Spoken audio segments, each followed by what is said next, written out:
Sealed and official na ang Pinoy Big Brother Celebrity Edition collab ng GMA Network at ABS-CBN.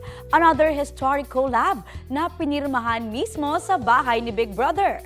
Yan ang latest ni Nelson Canlas. Taga-start ng kotse. After Unbreak My Heart, it's showtime at ang highest grossing Filipino film of all time na Hello Love Again. Another giant collab na naman ang sinelyohan ng GMA Network at ABS-CBN Studios.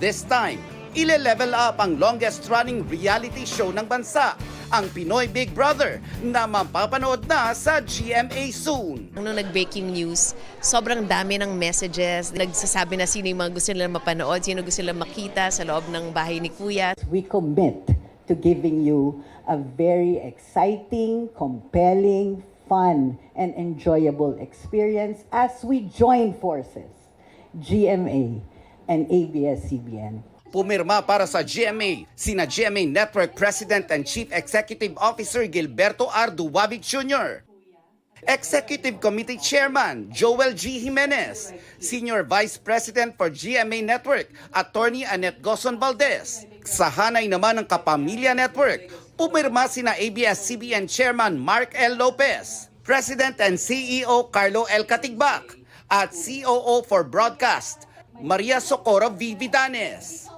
Present din ang ilang opisyal ng Kapuso Network. Inilibot din ng ABS-CBN executives ang GMA executives sa ilang bahagi ng bahay ni Kuya, gaya ng confession room.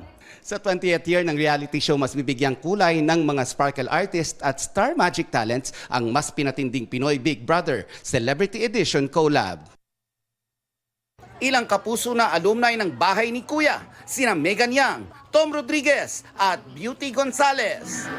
Nelson Canlas nagbabalita para sa GMA Integrated News.